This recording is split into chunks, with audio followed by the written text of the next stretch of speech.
Hello, I'm Bob the Booker and welcome to my channel. And today I wanted to talk about the shortlist for the International Booker Prize 2025. And so we've had the shortlist for a little while now, and I finally finished reading them. So I wanted to talk a little bit about the books one by one, but also my favourites within the list as well. I think it's an exceptionally strong list. I know there was some feeling, and myself included, at the time when we went from the long list to the short list, that there were some big name books that everyone expected would be on the list, myself included, that didn't make it, such as Solenoid or whatever, or a Book of Disappearance. However, I think as a shortlist, this is still incredibly strong, and I want to talk a little bit about them, and particularly how some of them interweave with each other as well, and kind of talk to each other as books as well. So let's get started talking about those. So first up, we have On the Calculation of Volume 1, by Solvej Balle, and translated by Barbara J. Haveland. And this is starting off strong. This is probably one of my personal favourites on the list. I think this is just an incredibly brilliant book. And it's so wonderfully inventive, even though the concept itself is relatively simple. So the idea is just that this woman, Tara Salter, wakes up one morning and realizes that she's living the same day over and over again, in a sort of Groundhog Day style thing. However, there are things about the way that this book articulates that idea that I just think are really breathtaking. So what we see is that because she's repeating the same day, this 18th of November, over and over again, she's able to obviously know that certain things will happen in terms of the weather, or when certain people come in, when people will be at a certain place, all of those sorts of things. And so she starts to stop being amazed by certain things, and she starts to get almost bored by the dull repetitiveness of that day. However, in the search for what she might be able to do to get out of it, there's also something else that's much bigger going on, where she's essentially investigating her own sense of identity and her own belonging in the world. And so little things start to crop up. So we have a lot in this book about books themselves. So she at one point visits an antiquarian bookshop and picks something up. And in some versions of going from day to day, she is able to see how certain items are kept in a certain place. So she might buy something and actually she wakes up and it's still there next to her. And so she's altered that timeline slightly, but the books keep on reverting back and moving for the most part. And in the meantime, as well as thinking that, she starts to essentially come up with all of these other things about what it means to be stuck in this time. Are there things that she wants to do differently? She can try to escape and run away, but she will still end up just reverting back to the 18th of November the next day. And what keeps her occupied for a large part of this book is gearing up to the year anniversary. So thinking, if I get to 365 days, on the 366th day, that's now a day where, even if days move forward, I would actually be back in the right date, but just a year on. And she notes particularly in her little diary the difference that is having in terms of even things like her relationship. Her partner believes her throughout this book. She doesn't have to really convince him too much, although other people often don't believe her. But in doing so as well, she starts to realise that little things that he does might now annoy her, but she's got a year of that frustration built up. And for him, he is just waking up and experiencing the next day. And so he is not trapped in quite the same way as she is. So there start to become these tensions that are formed within their relationship. And I found this really captivating and interesting, and a kind of way that many books that experiment with sort of looping days or whatever don't necessarily dig into in the same way, at least not that I've seen. Because she will talk about things in this relationship and say, well, actually, for him, he's waking up and being excited because he gets to see me. And for me, I am bored of him, or I see him and it's less exciting because I know exactly what he's going to do next. And it starts to become almost this metaphor for something else. I think this is a really exceptional piece of writing. I'm really excited to read volume 2, which is somewhere around here soon as well. I think it's going to be an incredible book as well, and it's part of a septology, so I'm really keen to see how this idea keeps building and building. Next up, we have Small Boat by Vincent Delecroix, and this is translated by Helen Stevenson, and this book deals with a very important world issue, which is around migrant crossings, particularly in this case between France and the UK, and the way that the relationships for those between those two countries also affect kind of global politics around this as well. So essentially what we have right from the beginning of this book is we are told a lot of the book through the eyes of somebody who was an operator, a phone operator, on the night that this dinghy that had migrants in it sunk and 27 people died. And the book takes on this interesting angle from it, because instead of mostly hearing from the migrants, we're mostly hearing from this operator, and particularly her inner thoughts, which may or may not be real. Some parts of it feel like, is this her having an argument with herself, or is this something that's coming from the outside?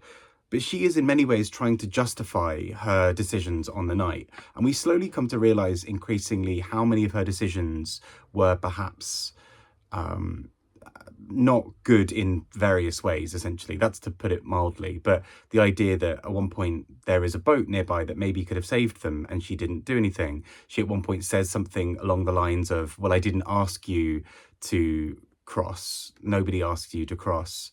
And actually, by doing so, there's a callousness that creeps in about, well, why are you inconveniencing us all with this journey and all of these other things?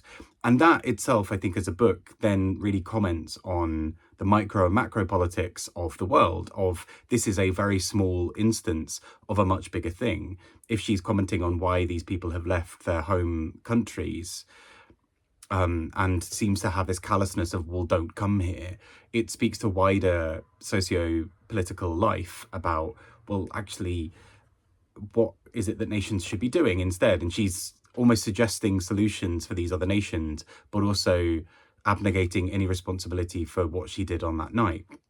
And instead saying, well, actually, can you imagine the frustration of doing this day in, day out and being blamed for this? And so the book starts to craft this really interesting narrative of us as the reader being both very uncomfortable with the way that she's going on about this, but in some ways we are complicit with the way that she is speaking, because we, presuming the book's original French audience, and now myself as a British reader reading this in English, the two nations involved in this, Britain and France, have some degree of culpability within this whole situation. And so there is a wider conversation going on about, well, actually, do we as the reader get to sit back and just think this is sad, or are we implicated in the wider book? And that's where I think this book is incredibly strong and important, in the ways that it is able to craft these narratives. And I just think this is really phenomenally done, because it's deeply uncomfortable as a book in the way that I think a lot of fiction can really be, of really nailing what an issue is. And I think this is an exceptional piece of writing. Next up, we have a book that's very, very different. This is Hiromi Kawakami with Under the Eye of the Big Bird, translated by Asa Yoneda. And this is a really wild and fascinating book from a Japanese author that is about this future world where essentially humans, for whatever reason, have ceased to exist in the fullest sense. And the only way that human genetics live on is through these weird hybrid creatures. And so people will often talk about, well, you know, I'm partly dolphin or I'm partly whatever. And there's a very fable-like, very childlike quality to this book, where the characters are these innocents who mostly walk around and don't really know what's going on, and are asking loads of questions of the big mother and the big bird and all these other things, and these big kind of spiritual beings within their culture, or within their life. And as a result, you get these odd, essentially aphorisms almost, about the meaning of life. And something that I found really deeply fascinating rather, about this book is just the way that the book is able to just dream and have this sense of wonder about the world. Nature in this book is this gorgeous, beautiful, unknowable thing. And in many ways, it feels like we are all like the people in this book, sat around on the floor in a circle around a wise figure, a wise grandparent, telling us stories about how we were created, or telling us all these stories about something else. And it's so deeply beautiful in the way it does that, whilst also having these really odd and wonderful things happening at the same time. So these young characters trying to understand sex and reproduction and their bodies and their identities, all whilst trying to understand this sense of loss that has come from a world that they can now never know. And so in some ways the book does this in a way that feels like it's so innocent and full of wonder that when it does something practical and realistic and harsh and brutal, it stings that little bit more, because it feels like it almost exists outside the childlike wonder of this book. And in some ways that itself feels like a fable for various things happening in the world. It feels like it's really commenting on the Anthropocene, on climate change, on so many other things going on around it. And even some people have pointed out, some people pointed out in the comments of the video that I did about this, about things like, for example, Japan's birth rate as well, and various other topics coming into this about actually there are ways that we can talk about social topics through this innocent, childlike view of the people in this book. And so I think it's just a book that really unravels all these little wonders. I think it's just utterly fascinating as a book. Next up, we have Perfection by Vincenzo Latronico, and translated by Sophie Hughes. And this is probably one of my personal favourites. I think this is a very strong shortlist overall. Perfection, I think, is really fun in a really great way, but I think it's so well done. It's such a short book. I mean, many of these books are very short. Perfection is about 100 and something pages. And in it, we get the lives of, I think it's Tom and Anna, a couple who are living this, essentially the millennial dream, this sort of middle-class, cool lifestyle of living in Berlin, having a gorgeous apartment full of plants, working in creative freelancer kind of jobs, and going out, having beers with friends at the weekend and seeing all the cool things that Berlin has to offer. But what we start to see is how there is something behind this that is less aesthetic and beautiful as it seems. So we're taunted with this right from the very beginning, where the opening couple of pages is this beautiful description of how the light falls in their plant-filled apartment, and then we come to realize that the what we've just read is basically the Airbnb advert. And so there's something really funny and pointed right from the beginning, that not everything is as it seems, and we see that develop throughout the book, where Berlin becomes less and less of a fascinating, cool, trendy place for these people to be. Lots of people start moving out because they're priced out, or because they want to have families, or because they want to do whatever else. Lots of the people who do stay become more and more enmeshed in just working to live, and don't really explore and do all the fun things that Berlin has to offer. And so they start to really lose that sparkle and that luster for life. But then what starts to happen as well is that they start to see themselves as being part of the problem. They start to realize that they are potentially causing some of the issues around them. They have a rent-controlled apartment, which they don't want to give up because it's so rare in Berlin, but they will rent it out as an Airbnb while they go and travel somewhere else. In the meantime, this apartment is then making them far more money, because people are willing to pay all this money for a chance of being in this cool city. And they go out and they do something else instead, and they go and do the same to another neighborhood. And so it is this commentary essentially on things like gentrification and all of those sorts of things, and gig economy, unstable, erratic working, all of those sorts of things. But there's something else going on here, this sort of millennial ennui that is a really, really tight social commentary, I think, and I found really funny and really clever in its approach, whilst also having this sense of sadness to it. It's a really beautiful novel, I think, for how it can be so incredibly sad and poignant, and have this sense of something that's lost, this lost time, but also be a really sharp social commentary on the ways that capitalism and the idea of the coolness and chasing trends and gentrification and everything else can affect a neighborhood, but also your own soul and your own psyche in a really powerful way. What does it mean to belong somewhere if that place is now becoming the cool place that everyone wants to belong to, but nobody wants to create a community in? Everyone wants to take from it, but nobody wants to give to it. And I think that's what this book does so exceptionally well. Next up, we have this book here, Heart Lamp by Banu Mushtaq, and translated by Deepa Bhasthi. And I thought this was a really interesting set of short stories. Essentially, it takes a very domestic view of storytelling in a really interesting way. And what I mean by that is the characters are mostly focused both on their inner lives, both, sort of inside their head, but also very much the inner life of, between four walls of a house. These are young women and girls in India, in Muslim communities.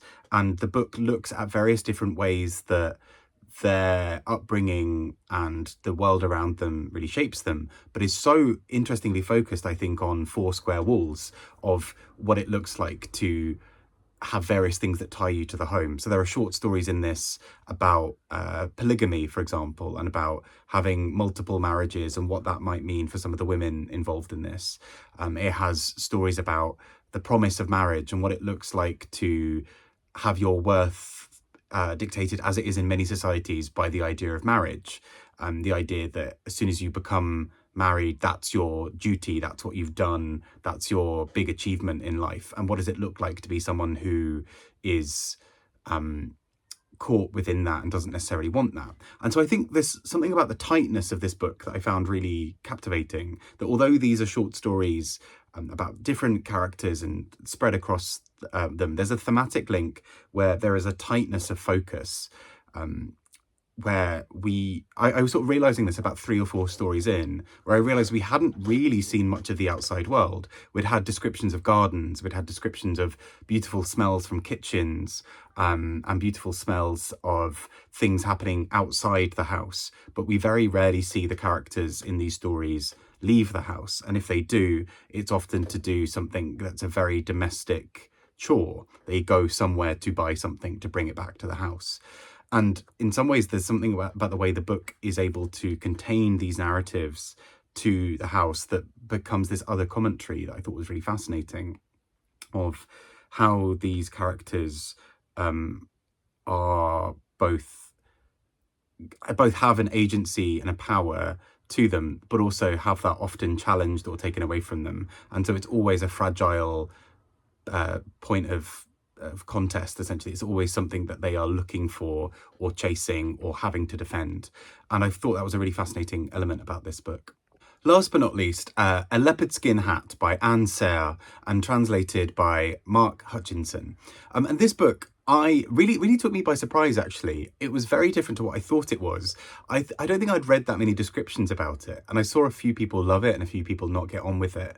But essentially, it's this very intense book, because what we're looking at is we're told a story from a narrator, who is often referred to as the narrator, in this really odd way, because we're having a story narrated to us, but we're having the narrator fix in, almost as a way of someone's, instead of saying, almost like when you write an essay and you might say, the author of this paper would like to say, or, believes X, Y, Z.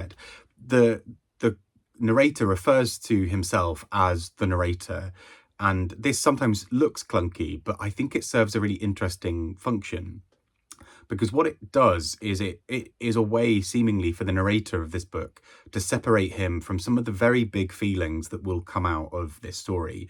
He is talking about his close friend, someone he's known for a very long time, a woman called Fanny, and he is watching as she has various mental health problems throughout her life, and particularly is often unable to really feel like he's able to support.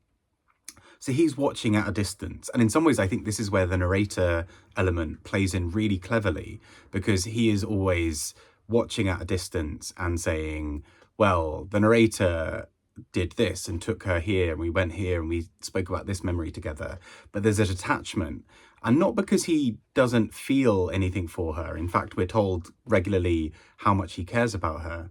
But there's almost a detachment because he can't quite grasp that for him to be who he is and for Fanny to be who she is, that means something else. Whereas if he's the narrator, he can observe and tell you what's happening to her and doesn't have to get too emotionally close to the truth of this book. And so this book I thought was very poignant, if at times quite challenging, because you're constantly trying to peek behind the curtain to understand what is happening in the background of this novel.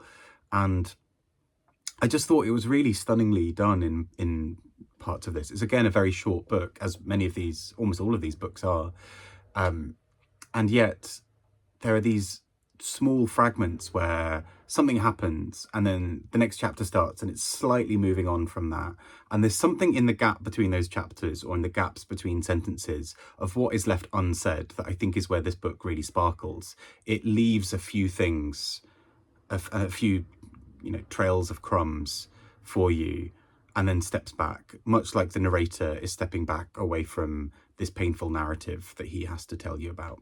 And so I thought it was really it was completely different to what I thought this book was about, and a really beautiful depiction, I think, of this long-term platonic relationship between these two people. So that is the shortlist. And I think putting these all together, like I've said a couple of times, this is an incredibly short shortlist. These are, the International Booker generally, I think partly because translating books takes so much, it's such a leap of faith for publishers. And this is why often it's indie publishers who do it. And this is a very strong indie shortlist. But also because if you're going to translate something, it's obviously it's a large undertaking of work, I would imagine. I've never had to really do it, but it's such a large undertaking of work that to translate a huge book is a massive leap of faith. And so I think it's probably no surprise that the International Booker Prize overall trends towards shorter books. This is an especially shortlist where I think every book apart from Under the Eye of the Big Bird are under 200 pages, most of them under 150. And yet what comes up is so poignant and powerful. I've read books that are 400 or 500 pages long before that haven't hit me and carried as much weight as some of the books on this shortlist. And I think this is a really exceptional set of writing. And so although, I personally wanted to see The Book of Disappearance and Solenoid on the shortlist, I think what we do have here is such a phenomenal set of books that really speak about very different topics, but have almost a common thread about this wider look out at the state of the world in various ways. So things like climate change in the Anthropocene, with things like Under the Eye of the Big Bird, this millennial ennui and sort of late stage capitalism of something like Perfection, the way that sociopolitics affect people in things such as Heart Lamp and Small Boat, and to some degree a Leopard-Skin Hat, although there's more of an historical element there. And then something like On the Calculation of Volume, that is just a really thinky book, a book that really wants to probe what it means to live in the moment and what it looks like if you're forced to really, really live in the moment. And so I think this is such a fascinating shortlist, because really, I think there are 4 books here that I would very happily root for the win. The other 2 I wouldn't mind. My personal favourites, as I've alluded to as I've gone, would be Perfection by Vincenzo Latronico, translated by Sophie Hughes, and On the Calculation of Volume 1 by Solvej, Balle, and translated by, where is her name again? Barbara J. Haveland. And I think those 2 books are my personal favourites, just for the way that they take this really, really interesting approach to fiction of allowing for really in-depth and often sardonic takes on the state of the world through the eyes of characters who are forced to live in it in a certain way. But I think there's something really special about the anger and the focus of something like Small Boat, the dreamlike quality of something like Under the Eye of the Big Bird, and this really pensive quality of something like Heart Lamp or A Leopard-Skin Hat. There's something about essentially, although these 6 books are very, very different in many ways, you can, I think, tell that they've been picked by the same judges. And I mean that in a good way, that there's a through line of the kinds of ways that these books speak to each other that really appeal to me. And so actually it's interesting, because sometimes obviously the pure nature of a book prize is that you won't necessarily agree with the whole long list or a whole short list. It's very rare that you love every single book that they have put on there. But it's also quite nice when sometimes it overlaps quite nicely with your own taste, where you feel like there are a couple of judges in the mix who you would share quite a lot of taste with. And this feels like one of those lists. And I think this is truly a really very, very strong shortlist. One where I don't think there is a particularly clear winner. And it was interesting when I did a live stream to respond to the shortlist being announced, because a couple of people said, well, of course, this therefore means that X is going to win. This is, you know, looking at this shortlist, it seems clear that it's been done for this book to win or this book to win, but actually nobody agreed on that. That was what I thought was interesting. It's you know, some people saying, well, clearly this has been set up for perfection to win, but also some people saying, well, clearly it's Solvej Balle's, well, clearly it's small boats win. And you're like, actually, if all of us are thinking that it could be a very different winner, that's a good shortlist. I think a weak shortlist is where there's only one book that anyone can really countenance winning. And actually here, I think we have 6 very strong books. And I've seen people love all of these in different ways. So I'm a fan. I think this is a very good shortlist. Like I said, my personal favourites would be Perfection by Vincenzo Latronico and Solvej Balle's On the Calculation of Volume 1. Very keen to read Volume 2. But I really do think this is wide open. I'd love to hear your thoughts on who you're rooting for, because I think this is a great list. It's also a nice short one. So if you feel like you're falling behind and want to read them all before the announcement, you've got time, because a lot of these are quite short. But yeah, really incredible books. And I think it says something about the state of translation and translated fiction, that we have such incredible writers from a few countries across the world. It's still relatively European, but it's, you know, there's some really strong kind of showings from other places as well. And I think this will be a good one. I'm intrigued to see who wins. I'm not a betting man, and I have no intention of betting on this one because I think it's wide open. Anyway, would love to hear your favourites and who you're rooting for. Take care and speak to you all soon. Bye bye.